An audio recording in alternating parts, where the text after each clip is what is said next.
Suicide is a tough topic, but the Washington County Reach for Hope Suicide Prevention Coalition wants you to know that there is always hope.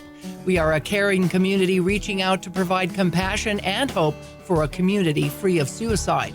In the next half hour, we'll talk with community partners to identify risk factors, raise awareness, and discuss prevention strategies. Hello, and thanks for joining us for another edition of Reach for Hope. I'm Melissa Anderson. You know, most of us will admit that life is full of ups and downs, and we all struggle with challenges, but it's realizing when we might need a little bit of help along the way that we look for the best path to move forward. With us today is Nichole Rammell. She's a licensed clinical social worker and director of Sunrise Mental Health Services here in St. George. Welcome, Nichole, and thanks for joining us today. Hey, thanks for having me. Yeah. Now, first of all, tell us a little bit about your background, yourself, and why you chose to become involved with mental health. You know, I've been in St. George for almost 10 years. I moved here from Idaho. I always say I'm an Idaho girl at heart. And sorry, I've gotten over being sick. I'm working on it, so my voice is a little crazy. It's okay. But I actually wanted to go into criminal justice. And so, well, I mean, when I first started, which we all think we want to do something, it was like pre-law, and then that was a hard no. And then I decided, let's do criminal justice. My grandpa was a cop. I've got, lots of law enforcement in my family. And I was in Idaho State University in Pocatello, Idaho, and they didn't offer a full-time or a bachelor's in that. It was just an associate. So the next best thing was social work. So I was like, okay, I like people. So I did social work, and then I did an associate's in criminal justice. And I just did social work for several years. And then I went back in 2009 and got my master's degree and started doing therapy with it and just loved it. I mean, mental health is just fascinating. I mean, it was like, I'm doing this stuff anyways, not in a clinical thing before, but it was like, I would do this stuff for free anyways. So I might as well make a living out of it. And I've just loved it. And it's been so important, just helping people and just learning so much. Like it's amazing. So. Yeah, that's what I was going to say. It's all about helping people, and whether it's criminal justice or whether it's social work, it's the same thing. Mm-hmm. It's just you go a little bit more into that mindset. So you've been doing this for a while, I understand, for what, 12 years or so? Yeah. That's great. As a therapist, yeah. As a social worker, longer. Yeah. Yeah. And we know that June is Pride Month. And you've spoken before on resilience, and can you tell us what resilience is in your mindset? Well, I mean, so resilience, you look, it's bouncing back after something hard has happened. It's being able to get through the hard times, right? Not being able to, I hear a lot of people saying, oh, I could never go through that. I could never do that. And I just look at them and I'm like, you could if you had to, and people don't realize what they can do and how strong they can be when they have to be. So really, resilience is just coming back off of something that's hard. Yeah. So when we're speaking about the LGBTQ plus community, they're going through something hard because not everybody is accepting of their choices. Tell us how you might give them some pointers in regards to how to deal with that when it comes to resilience. Well, I mean, I kind of want to correct you with the word choices. Okay. Because I don't feel that they choose to be who they are. Okay. Like I feel like I was born and I didn't say, okay, well, I'm going to like guys, So I feel like it's just who they are, right? And so for them, their resilience is just trying to survive in a world that people want to make them who they think they should be, or what they think is not right, or what they think is normal. So, so it's an inside thing, inside their mind, and their feelings is based upon emotions. Well, it's who they are. I mean, if we're going to look at sexuality and all that, I don't ever remember having a choice, right? Everyone assumes I'm straight until I have to say if you're not, which I am straight. But so kind of saying like, it's their lifestyle or their choice or no, it's not. It's who they are, And so I think it's, thank you. I think it's really important just to kind of, remember that that when it comes to, and I mean, I can't say like I'm speaking for the queer community because that's, but I have worked with a lot of them too, that I've heard so many of them say, if I had to choose this, why would I choose this? Why would I choose that people be so mean to me or discriminate against me? Like, that's the easy choice is not, right? Right. And so there was a picture up there earlier with the queer transgender workbook. What is that all about? Okay, so that is just a really good workbook about building resilience as being LGBTQ. And it's something that you can do on your own. I do it with my clients, but it's something that is kind of a good resource to go through and just building up your resilience. And so are a lot of your clients LGBTQ plus? Yes and no. I have a really big mixed clientele. So yeah, the people we see in our community, we have a lot of LGBTQ, but we kind of see everything. So yeah. Now, I understand that you founded the Dixie LGBTQ Teen Alliance several years ago, probably before, people were even talking about it or marching with it and stuff. Tell us why you did that, and what are some of the challenges that they are facing here in southern Utah? So, that's something that's so close to my heart. So my daughter came out as queer, and she was going to take her life because of it. She was in 8th grade, and so, man, you think after all these years you'd still be able to like talk about this and not get so emotional. But I think it's something that I work with and see every day with so many kids that it's just so raw. And anyways, she didn't have anyone. She lost all of her friends and all of everything after that. She's kind of forced out. But I went into kind of a social work mode, and I was like, okay, we've got to get, she needs to be around a community, peers, something. And I looked all over St. George. Is there any groups? Is there any LGBTQ groups? Anything? And there wasn't. Nothing. So I'm like, okay, well, social workers, what do we do? If we don't have it, we build it. So I started a nonprofit and started doing monthly events, and they came. It was one of those, if you build it, they'll come. And I had no clue if there were even any other gay kids or queer kids in St. George, right? My mind wasn't even on it. And we had probably the first event, over 30 some kids just show up. And it was amazing, and it literally helped change her life, and I've just so many of it, and we just kept doing it, and then COVID hit. So we couldn't do anything. So it was like we did it for 2 years. Every month we did an event, we did something, we took them to Love Loud. We just kind of made it a place. It was at my house, and I had this little tiny house, this little tiny backyard, and we had, once people heard about it, the community, there were a lot of people who were like, hey, can we do this? Or here's this, or, it was really great. It was just made up of strictly donations from people in the community. I mean, it was amazing seeing people come out, helping their parents, wanted to help. It was incredible, actually. And then COVID came, so we couldn't do anything. And then my daughter, older, graduated. She's off in college now, and so I quit my job at the time just to stay home with her for 2 years, just to keep her going. And like, okay, I'm not, we've got to do something. And our whole life and world changed. And so then after, things were starting to light up with COVID, she was already gone. So I'm like, well, these kids still need something, I need to do something. So we was like having to redo it all over again.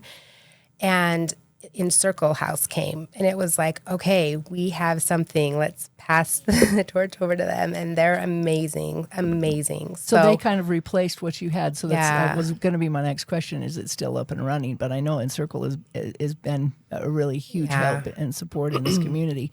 And as you said, the LGBTQ plus population is at a higher risk for suicide. So is your daughter out of the woods now, and you feel, or will she ever be out of the woods? Oh man, I hate thinking about that. I always think I hope she is, but I don't know. I just don't know as anyone, I think she's always in good. We check in, we talk, she's go through a lot of different changing, and so I don't know. It's hard. It's hard. So let's talk a little bit about self-help, self-care. What kind of tools and resources then would you advise or do you give out to when people are dealing with these stresses and identification, fitting into society, even though they don't really fit in? You have something called a self-wheel. Tell me about that. So that wheel, I can't see it right now, but there it is. Okay. So this is just getting, and I think this is good with everyone. I mean, with LGBTQ too, it's just certain things like getting to know yourself and finding those places. Like one of them is like enjoying and affirming your body, getting inspired, learning how to stand up for yourself, knowing your self-worth. I mean, all of those things is working with them because for so long, they don't feel like they fit in. They feel like there's something wrong with them, and so it's just getting them back to, let's just get back to your self-love for yourself. Right. If anything, like I'm worth loving. I love me. And does it work? I would like to think so. Yeah. But then I just went to a celebration of life 2 weeks ago over a teen who took her life. So I think that there's just so much to it. I mean, there's not one protocol for everyone that works. Right. There's so many factors to take into account for everything. So I want to play off of that and reverse this line of thinking then, rather than trying to give self-worth and self-help to that community out there, to reverse it to have our line of thinking of what we can do to make things better in their world and accept what they have become. I think one of the biggest things that we can do, for one, they don't know until they know you're safe. And until then, it's always a question, because I've come to find out, at least with my journey with my kid, that people who I thought were going to be open weren't. And people who I thought were going to be really good about it weren't. And so it's always that hesitation, like, oh my gosh, how are they going to take this? They don't know you're safe unless they know. And so I always try to have something like, and I'm totally, I guess, gayed out today because I knew I was coming on here, but like having like any kind of a rainbow thing on me, or, jewelry in my office, there's something, just because I don't want them to have to worry. Like when they come in, I want them to be like, they're safe. They're safe. So it's kind of a symbol of that. Like safety, like that's so important, because they, how do you know if you're safe or not? How do you know if you can confide or be vulnerable or, I mean, here's an example. Last night I got a letter from my homeowners association saying I had to shut my Pride lights off because that was not in the official holiday approved house lighting, whatever. Just happened last night. Okay. So we haven't even addressed that yet. But I was talking to my sister this morning about it, and she was like, oh my gosh, I can't believe this. And I was like, you know what? There's so many of the queer community that this is like, they would be like, yeah, of course they're going to do that. Not a big deal, because they're worried about not losing their job or finding a place to live. Are they going to kick me out? Are they going to rent a room to me? Are they going to fire me? Am I going to be discriminated against? Or something like, oh yeah, I can't have a pride flag in my community, or it'll get stolen, or my lights off. Like, that's minuscule to what they really go through. Mm-hmm. And I'm all been out of shape over lights, which I still will address. and they put blue lights out for police officers during certain times of the month or the day or whatever. So I guess that is a little bit discriminatory. Well, and it was interesting too, because one of the holidays that they had on there that was okay was Pioneer Day. And I'm like, Pioneer Day is not a national holiday. Right. I mean, that's great. We can celebrate it and that's fine. But like, Pride is known around the world. Yeah. So what can we do then as citizen advocates? That's what I wanted to call this show today, because we are all citizens. Yeah. And we need to be supportive and advocative of other people's decisions. Well, you said it wasn't a choice, but at the same time, it's a citizen's choice or to be an advocate, correct? I mean, they need to think differently. Right. That is a choice. Yeah. And so that people don't feel these life's pressures, especially the young adults. You said you just attended a celebration of life, a couple weeks ago. What are the do's and don'ts of that? I've thought a lot about that too. And I think that as a community as a whole, yes, there's that great do and don't list too. But I think as a community, I think if we can just step back and really just think about what we're doing and what the effect might have on somebody. If someone said that to me, how would I feel? Mm-hmm. Like, why is different so bad? Why is diversity so scary? Why is there a fear factor over something that I may not know much about instead of just being curious? Just like, man, okay, so there's the Pride Month, or, that man loves another man, or that girl loves another woman. They have two moms. Okay, there's a children's book that talks about two same-sex couple. Like, why is that so? If that's what someone is living and doing, why am I so set off on that? And I can only imagine what the backlash of me asking that question would be. I was going to say, because it doesn't fit into a mold that maybe they've been brought up with. Right. It doesn't fit into their world, and they don't want that in their world. But maybe the world that we live in is changing or is different in everyone's mindset. So taking those blinders off and looking out there and maybe seeing that we're in a different world now. Well, and I don't even know if it's necessarily such a different world as it is, the rest of the world. Right. Because I can guarantee you, if I go to Manhattan, it's not like St. George. You know what I mean? Mm-hmm. And so I can go there and I can accept, okay, this is how people here are and they live, and that's okay. And I think people can live and do how they please. But when they start hurting other people over it, it's not okay. Right. So how can citizens then understand that perspective if they're poised in a perfection or maybe acceptable performance or acceptable, lifestyle? How do we turn this around? The word perfection is, I think perfection and normal are probably two of the hardest words that nobody can ever live up to, ever. Nobody's perfect. Life's not perfect. And then define normal. There's no such thing. Right. Because what is normal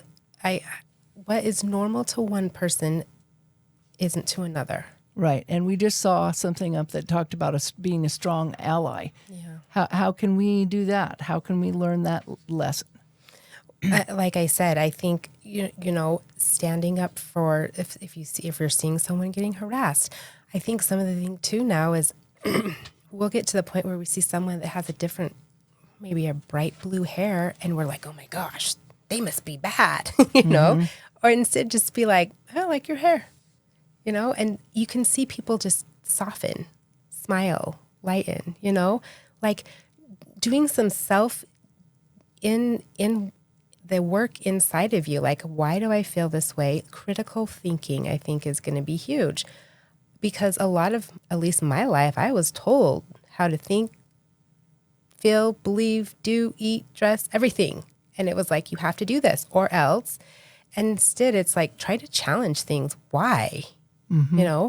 what is that? How's that doing for me? What is that doing to me? Am I just like, I'm never going to live up to this? And my whole life just is anxiety trying to live to this perfection that it's just never going to happen, and how is that affecting other people or me, especially me.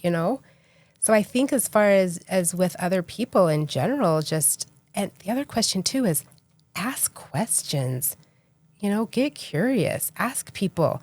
I know so many people that haven't even talked to a queer person that are on the streets like saying, oh, they shouldn't do this, this, and this, and they've never even talked to one. Ask them anything. Yeah, and it's coming from another perspective, I would say. Like you 100%. Said, put yourself in their shoes and try to reverse that in your brain, not closed-mindedness. Right. Yeah. So what is your hope and goal and dreams of those who might, from a therapist's perspective of what people might need help with, or maybe it's the people who aren't accepting that need to go see a therapist? It's probably both, right? I think everyone needs therapy probably a few times in their lives. Right. Because life does get messy and it gets hard, and we get, these curveballs thrown at us that we're like, wow, did not see that coming, was not prepared for that. I need some help with this. Why am I being so reactive to this? Listening to our bodies. So I think that our goal in therapy is just helping people be able to love, accept themselves, finding a place where they're thriving more than not, Right. And we've heard time and time again that meeting with a therapist is strictly confidential. And so at what point do you have to refer a client to a higher level for mental health care when they are thinking about suicide? Well, when they're showing signs that they're not safe, they're hurting themselves, they have a plan to kill themselves. Mm-hmm. The kind of thing where they're not in a safe environment and their life is at stake, then we have to do something about that. Yeah. Or someone's hurting them. Yeah. Or they're going to hurt somebody else. So it's all about talking and having openness and understanding, hey, if you're not okay, let's go see somebody, right? As far as getting into therapy or putting them at the higher level. Yeah, either way. Yeah, right. And, even with my kids, it's like I want them to, we all have roles, right? And with my kids, I'm the mom in their life, so if they need a therapist, they need a therapist. It's hard to do both. So it's always good just to have someone to bounce things off. And you know what? You might have to go through a couple of therapists to find the right fit. Mm-hmm. And people get really discouraged because they're like, well, I went to a therapist and it was really bad. Okay, well, then you didn't find the right person for you. Right. And I'm sure there's different perspectives on that anywhere. So tell us a little bit about where people can find out more about your services, Sunrise Mental Health, and what you do and what you focus on. Yeah. So I have an agency. It's Sunrise Mental Health Services. It's here in St. George. We actually do telehealth as well as in person. I have interns, associates, and licensed therapists there. They're wonderful. We hit a lot of things. I mean, depression, anxiety, family issues, marital issues, LGBTQ, faith transitions, religious stuff, lots of stuff. Just about anything that you could imagine. Right. And you, like you said it before, you're a safe place. Yes. Yep. 100% we try to be. So I hope we are. Yeah. What kind of lasting impressions would you like to leave today, our listeners and viewers today, in regards to what we've talked about? I think if there's anything, I would just like to say, be kind. Talk to people like if they were talking to my kid, would I be okay saying what I'm saying to you right now if that was my kid? Or my mom or my dad or my sister or my brother or me. Do I want people talking to me like that? People get so reactive, and I've done it myself, and it's just step back and just like, okay, if I were to look at this through another perspective, what can I do? Yeah, I think that's some really good good choice of words, and I just want to say thank you for sharing.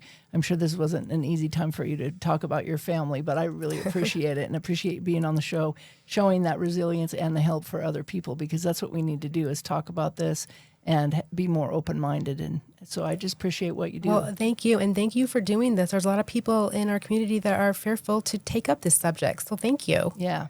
So together, I think we can all make a difference if we just open our minds and our hearts. So thank you so much, Nichole. Thank you. And again, thanks for listening to the program. And remember that for all you listeners out there, share this program with others because someone might need to hear it. Thanks for watching and listening. Have a great day.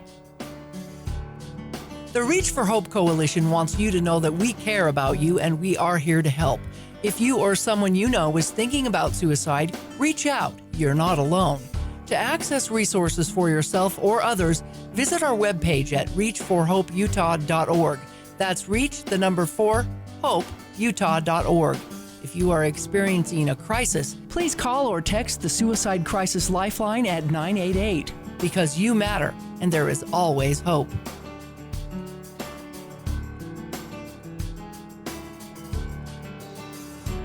This has been a production from a podcast studio.